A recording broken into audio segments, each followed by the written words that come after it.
The first time I dreamed about her, she was wearing my wedding ring and crying in my bed. At first, I thought it was just a weird projection. Stress, maybe, but the dream kept coming back, vivid as hell. The woman had strawberry blonde hair, freckles like mine, and wore the exact nightgown I'd just bought from an online boutique. Except in the dream, she was sobbing, clutching a leather-bound journal to her chest. My bed, my sheets, my ring. I told Michael the next morning, half joking, trying to keep it light. He barely looked up from his phone. "That's spooky," he muttered. "Maybe lay off the tarot before bed." Except I hadn't touched my cards in weeks. That's when I knew something wasn't right. The first real sign came 2 days later, in a cafe bathroom. A woman followed me in, nervously twisting a silver bracelet on her wrist. She hesitated before speaking. "Sorry, but are you with Michael Summers?" I blinked, yes. "I know this sounds insane," she said, voice shaking, "but I think you're living my life." She didn't explain. She just scribbled something on a napkin. "Saturn always returns what he buries," and shoved it into my palm before fleeing. I stared at the napkin the whole walk home. Michael dismissed it, called her a psycho, said people get obsessed with him because he's too kind. I remember him saying that word for word, too kind. That night I couldn't sleep, so I snooped. Not proud, but something about that napkin burned in my brain. I unlocked Michael's iPad, same passcode as always, 409, his sister's birthday. Nothing too crazy at first. Emails, work calendar, Reddit tabs, then I saw it. A saved folder in his notes app, AL archive. My stomach dropped. I opened it expecting I don't even know, an affair log, screenshots. It wasn't that, it was entries, paragraphs, dated, first person, like someone had been journaling through him. April 2, she looked at me today the way I used to look at Adam. I know that smile. I miss being the one who understood it. April 12, he says I'm overreacting. But why did he erase that picture of us from the mantle? May 3, I can't believe he used the word rehash. My grief isn't a rehash. It was all written like a woman's voice. Not his, not mine, hers. That's when I realized this wasn't just any journal. It was a copy of the one from my dream. I started shaking. I needed answers. I called Cora, my friend who runs that intuitive pop-up downtown. She's not a full psychic, more of an energy translator, but I knew she'd listen. She came over that night, read a few of the entries. Her face went pale. "You're not just dreaming her," she said slowly. "You're looping her." "What the hell does that mean?" "She's a karmic tether. Whatever he did to her, he's doing to you, and the universe is trying to warn you. Repetition is a message." "Wait, did he kill someone?" Cora looked genuinely disturbed. "I don't think it's literal, but it's a soul pattern. If you don't break it, it plays out again, with new faces." I was ready to believe anything by that point. So she did a quick pendulum reading. When she asked, "Has he been unfaithful?" the thing nearly spun off the chain. "I need proof," I whispered. Cora handed me a small black mirror. "Keep this by your bed tonight, dream recall, don't fight what comes." So I did. And what came? Was a name. A full name, Alana Lee. I woke up panting, sweat-soaked, and wrote it down immediately. The next morning, I typed it into Google. And there she was. Alana Lee Summers, Michael's ex-wife. I'd known he was divorced, but he'd always said it was amicable and barely a real marriage. Except I found a blog, her blog. Not active anymore, but archived by some random site. The last entry was dated 4 years ago. "I'm leaving him. He doesn't love women, he collects them. And when they start waking up, he replaces them with softer, shinier versions." I stopped breathing. She was talking about me. Because I was the shinier version. Same smile, same taste in linen, same nightgown even. I wasn't his new chapter, I was his rewrite. That night, I confronted him. "You said it ended peacefully." Michael looked up from his laptop. "What are you talking about?" "Alana, your wife, you lied to me." He flinched. "She had issues, okay? You don't understand the context." "Then tell me. Help me understand why your ex-wife's journal is recreated in your notes app." His eyes went wide. "You went through my files. Do you hear yourself?" That's when he dropped his mask, just like that. "You always want a villain, don't you?" he snapped. Maybe you're the karmic debt, maybe you're her punishment. I stepped back, shaken. Then I saw something on his wrist I hadn't noticed before, a silver bracelet. I froze. Where did you get that? He looked down. What? That bracelet, it's not yours, it was hers. His face went white. And before he could answer, his phone buzzed. A message popped up. From an unknown number. She saw it too, check your drawer, A. I bolted to the bedroom. Yanked open the nightstand. Inside, beneath his usual mess of receipts and random coins, was a leather journal. The same one from my dream. And taped to the inside cover was a photo of me, wearing Alana's wedding dress. I stared at the photo like it had burned through my skin. It wasn't a wedding picture, not a posed one anyway. It was grainy, slightly out of focus, like it had been taken in secret, through a window or over a shoulder, but there was no mistaking it. That was me, wearing a vintage lace dress I had never seen before, hair styled in a chignon I never wore, standing barefoot in the middle of my bedroom, half-turned, with this glassy, vacant look on my face. And it wasn't just any dress. I held up my phone and typed, Alana Lee wedding photo. Google Images didn't disappoint. I matched the neckline instantly. The scalloped edge, the soft yellowing of aged fabric, the tiny tear at the hem, the same fucking dress. Michael stepped into the doorway. I didn't even look up. You took this picture. He was too calm. No. Then who did? And why is it in your drawer next to a journal written in your ex-wife's voice? He ran a hand through his hair, like the drama exhausted him. I didn't put it there. But you knew it was there, I snapped. He didn't answer. I flipped open the journal. Pages and pages, cramped handwriting that looked nothing like mine or his. The pen was real, the ink was fresh. And on the back cover, in thick, slanted letters. Not his, not mine, hers. Michael stepped forward. Give it to me. I snatched it away. What the hell is this, Michael? He didn't speak. So I went nuclear. I talked to a psychic. I had a dream about her. I saw this journal before I ever touched it. Alana is warning me, you're replaying the same fucking nightmare with me that you did with her. He clenched his jaw. You're being dramatic. Am I? I hurled the journal onto the bed. Then explained the bracelet, the photo, the anonymous text from a telling you to check your drawer. Silence. Then the front doorbell rang. We both froze. Michael paled. Don't answer that. Which is exactly why I did. I opened the door without hesitation. A delivery guy stood there with a bouquet of red and white roses. To Alana Summers. I blinked. What? That's what it says. Apartment 3B or 3B, right? My blood went cold. I looked at the tag. To my always, even in new forms. Michael was behind me now, silent. The delivery guy handed over the flowers awkwardly and left. What the actual fuck is this? Michael didn't answer. I dumped the bouquet onto the counter, pulled the envelope off, and opened it. Inside, a single Polaroid of Alana. And another napkin. Different handwriting this time. She's looping through you, break the mirror. I spun to Michael. Who the hell is sending these? He exhaled like he was bracing for surgery. Alana had a twin sister, Abby. They were close until the end. The end. She disappeared before the divorce finalized. The police never found anything. Abby blamed me. She always thought I drove Alana off the edge. And did you? His nostrils flared. That journal you found, Abby gave me a copy when I refused to speak at the memorial. Said if I wouldn't speak my truth, I should at least carry hers. I was shaking now. So you just kept it, in your drawer, next to a photo of me dressed as your dead wife. He sat down, rubbing his temples. You don't get it, you are her, not literally, but patterns repeat. Because you force them to, I shot back. No, he said quietly, because people like me attract echoes. I backed away. I needed air. I grabbed my coat and the journal and left the apartment without another word. I walked 3 blocks before I realized I had no destination. My hands trembled as I texted Cora. I need help, she's in my head. She responded instantly.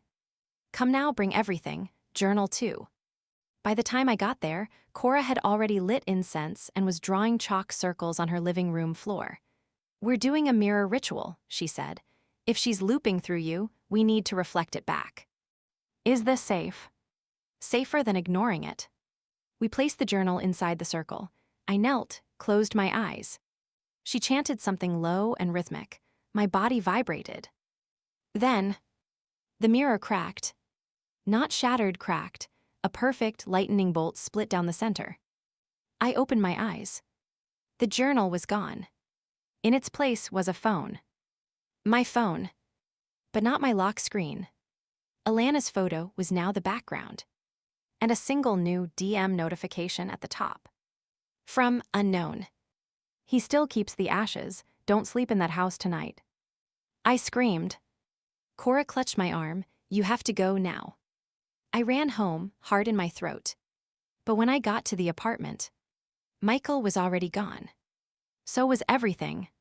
Clothes, electronics, photos, even the damn shower curtain. The only thing left was the journal, sitting on the kitchen counter, with a new page added, in my own handwriting.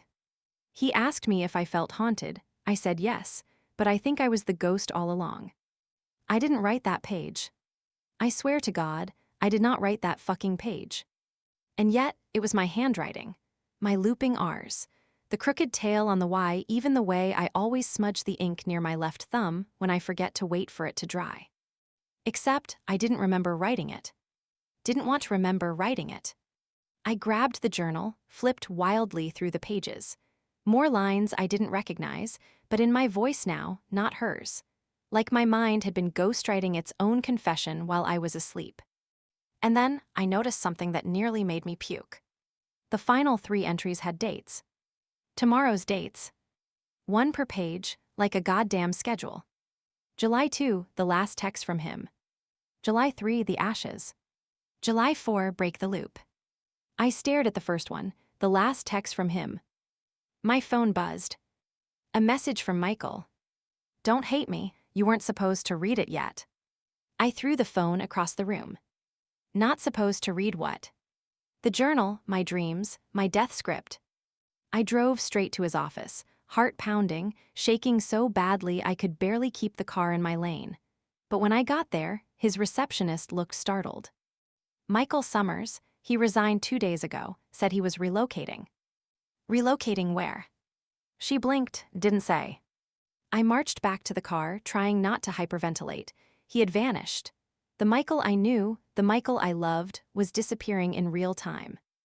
I drove to his sister's house next. Rachel, the only relative he still talked to. She answered the door in yoga pants and a headscarf, eyes puffy like she'd been crying. When she saw me, her mouth twisted. "Let me guess," she said, "you found the journal." I froze. "You knew." She opened the door wider. "Come in." The house smelled like baby lotion and wine. A toddler shrieked somewhere in the background. "I told him not to keep it," she said, pouring me a glass without asking. "Told him it would poison everything again, but he thinks pain's just recyclable. Like if you wrap it in enough silence, it becomes safe to hand off." "What happened to Alana?" Rachel hesitated. "Nobody really knows. She left after the separation. There were rumors she checked herself into a psychiatric retreat in Arizona. But then, the texts started." "What texts?" She pulled out her old iPhone, scrolled, showed me a string of messages from a contact saved only as Candle. "Check the bottom drawer. She saw what you buried. I was her before her was me." Rachel sighed.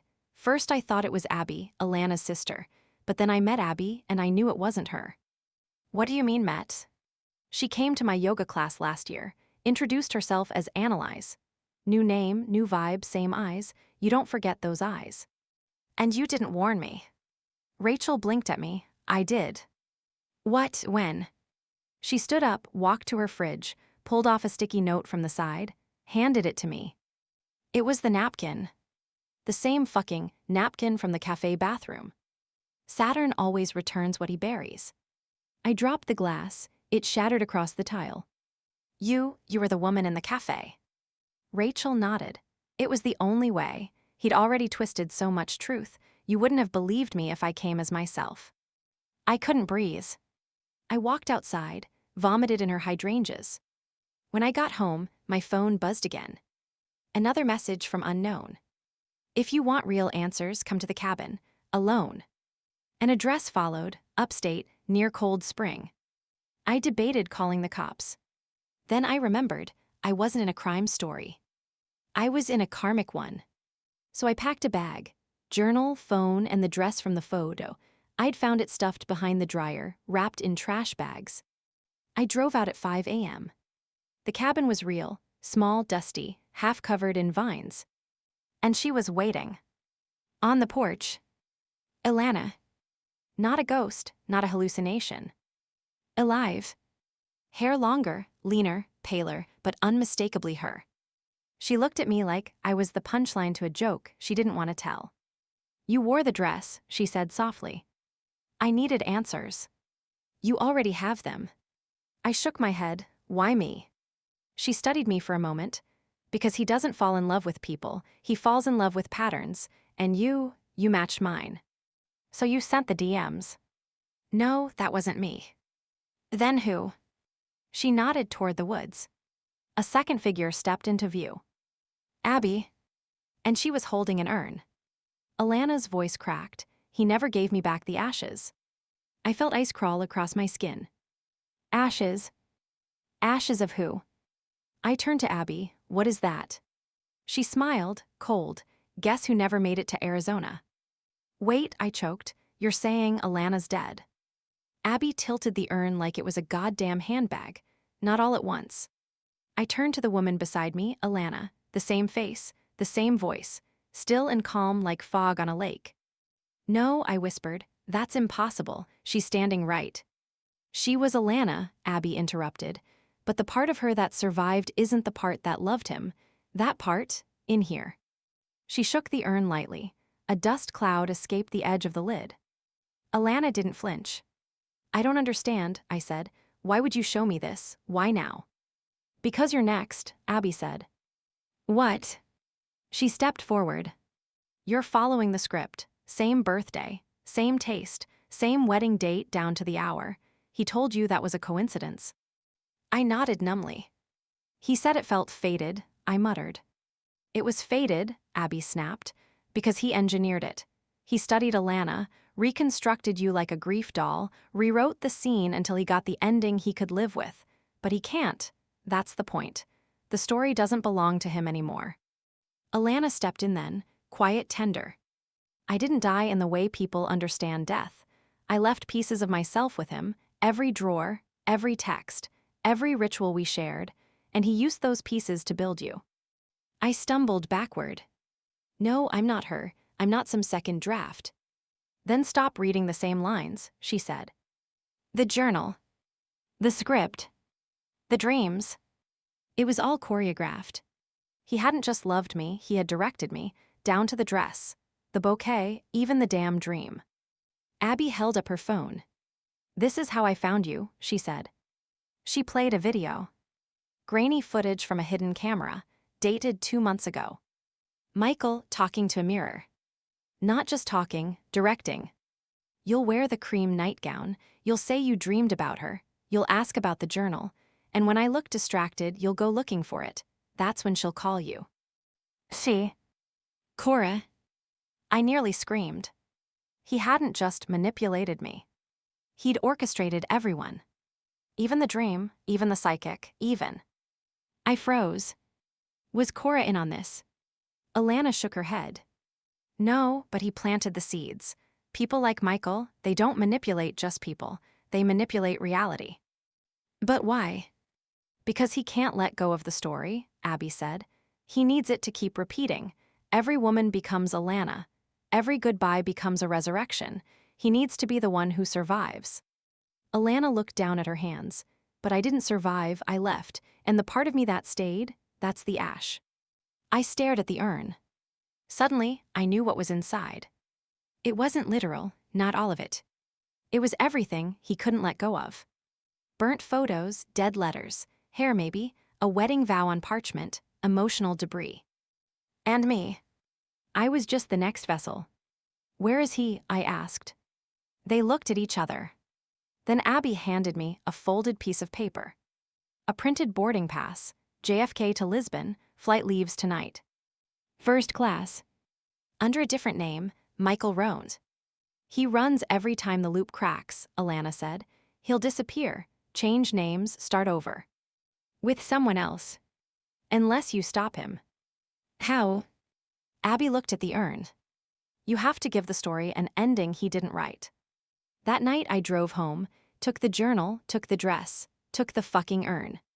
I didn't pack a bag. I just bought the seat next to him on that flight. Paid in cash. Used my mother's maiden name. The airport was busy. I waited until we were boarding, walked down the jet bridge, heart slamming so hard I could barely see straight. Seat 3A. There he was. He looked up, saw me, and smiled. Not surprised. Not scared. Just amused. Always loved your timing, he said. I dropped the urn in his lap. He flinched, for the first time, genuinely flinched. You left your karma at home, I said. He tried to speak. I held up the journal. The endings changed. I opened it. The last page wasn't blank anymore. It read, July 4, the flight. July 5, the return. July 6, the flame. And beneath it, a handwritten note. In a different hand. Not mine. Not Alana's. Not Abby's. She was never yours to write. His eyes darted to the front of the cabin. I could see his throat tighten. He whispered, they're not letting this one end, are they? I leaned in. Not until it burns. The flight never took off. Not because of a delay. Because Michael Summers, or Roan, or whatever he was calling himself now, stood up from seat 3A and walked straight off that plane the second the flight attendant looked away. Coward. I didn't chase him.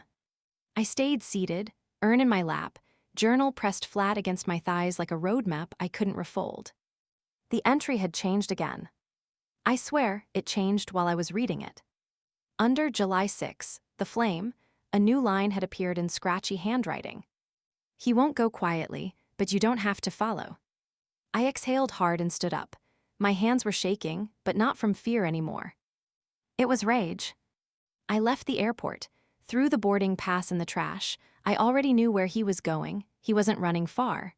Michael's pattern was always the same. First the escape, then the repackaging. He'd go somewhere quiet, isolated, where he could reinvent himself as the misunderstood one. Probably near water. Probably with a new name, a new haircut, and a new woman with a haunted past he could curate into a fairy tale. So I did what he never expected. I let him run.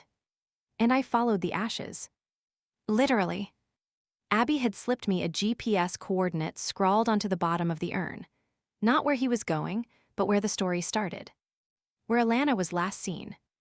It led to a cabin in the Berkshires. Not the one from before, a smaller, rotted one deep in the trees, almost overtaken by moss. The door was unlocked. The air inside was cold and still, like the whole place had been exhaling grief for years. In the center of the room was an old fireplace, ashes still in it, unburned paper scraps, melted plastic flowers, charred bits of lace. The dress. The original. He had burned it here, years ago. Trying to erase her. Instead, he made her immortal. I crouched, looked closer. And there, half buried in soot, was a bone. Not human, too small, a bird maybe. But it was wrapped in a ribbon. One that said, for her rebirth. That night, I stayed in the cabin. Wrote a new page in the journal. My own hand, my own words. July 7, the loop is mine now. I lit a fire in the same hearth he tried to erase her from. Took the urn. And poured it in. Every piece of her pain, every half-memory, every stolen ritual and replayed trauma, all of it. The ashes hissed, sparked, and then dissolved. And in the embers, I swear I saw her. Just for a second. Smiling. Free. The next day, I woke up to a text from an unknown number. But I knew it wasn't him. Not his, not mine, yours. It was her. Alana. Not as a ghost, not as a threat. As a release. A few hours later, I got another message, a different number. This one had an attachment. A screenshot. Michael's dating profile. New name, Rowan Mercer.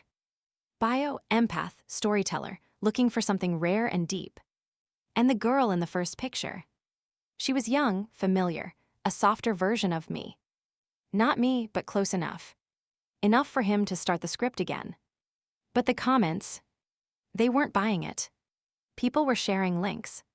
Tagging survivor wives of Michael Summers in the thread. Dropping quotes from Alana's journal, Abby's videos, even excerpts from the blog he didn't know I'd published anonymously the night before. The internet was already ahead of him. He wasn't just exposed. He was erased. And then one final message. From a burner account. No name, no icon. She looped me too, before him, before you. It's not just about him, it's about the ones who watch and do nothing. Burn it all. I sat with that for a long time. Then I packed the journal, mailed it to Abby with a note that just said, "Let the next one write her own story." And I deleted every photo I ever took with him. Every message, every backup. Every loop. I didn't know what it would feel like to burn a version of myself until I saw the last message from Michael. Or Rowan, or whatever name he thought could outrun karma. It was a video. No message, no subject line. Just a file. I almost didn't open it. But I did. The screen flickered to life with the soft glow of candlelight. I recognized the room immediately, his old apartment. My old apartment, except instead of furniture, it was filled with mirrors. Floor length, cracked, tilted, like he'd been performing some bizarre ritual. In the center, Michael sat on the floor, cross-legged, staring directly into the lens. His voice was low, steady, chillingly rehearsed. "You always wanted truth," he said, "so here it is." He stood, walked to one of the mirrors, rested his hand on the frame. I don't recreate women, I just hold on to the parts they leave behind. Pieces that matter, pieces that don't leave. You were supposed to be my ending, but you became hers. He turned back to the camera. "She talks to me sometimes. When you're not listening, she says you're not strong enough to finish it." He leaned closer. "She says you'll forgive me." I slammed the laptop shut. Threw it across the room. The rage that hit me wasn't new, it was ancestral, generational, a blood memory screaming through my veins. Forgive him. He had collected me, like scrap paper, like a template he could fill with his grief and control and call it love. But he was wrong about one thing. I was her ending. And mine too. That night, I went to the beach. Brought nothing but a bottle of wine, a lighter, and my copy of the journal. Not the real one that was already in Abby's hands. This was the version I'd printed out for myself. My version. The unfiltered one. The one where I called him what he was, not hurt, not broken, just dangerous. I tore out every page and fed it to the fire, one by one. But not before reading them aloud. For the wind. For the ocean. For her. It felt insane, standing there half-drunk, hair wild, screaming a love story into salt air like some unhinged oracle.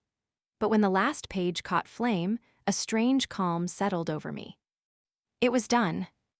Except, the next morning, I woke to find my inbox full. Dozens of DMs. Women I didn't know. Some said they saw the blog. Others said they found the journal. A few said they'd lived it. Same man, same loop. Different names, different settings, but the same cycle. One message stood out. No photo, just text. I was the one before Alana, the original script. He called me Eden. Eden. Jesus Christ. He left me in Canada with a child and a breakdown. Took my poetry, my story, and gave it to someone else. I thought I was the failure, until I read your fire. Then another came in. He used to call me his phoenix. I thought it was romantic. Then another. He told me I was his karmic debt. Another. He promised me we were soulmates, right before he ghosted me in a cabin in the Catskills. Each message was a puzzle piece. Each one a match. each one a mirror. This wasn't a karmic loop between him and Alana. This was a fucking factory. A man who reinvented the same romance with different women, like a playwright auditioning for the perfect cast, but never rewriting the script. And for the first time, I saw the pattern clearly. It wasn't about us. It was about him escaping accountability. Replaying control as grief, abuse as art, possession as love. But the play was over. I compiled the messages, redacted names, kept the timelines, published them as a living archive.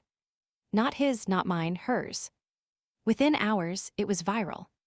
TikTok duets, Insta reels, women reading their entries aloud, whispering his words back into the void where they belonged. Karmic loop trended for days. Not because it was catchy, but because every woman had lived some version of it. Michael Rowan, whatever his name was, tried to file a cease and desist. It failed, because it turns out truth doesn't need a trademark.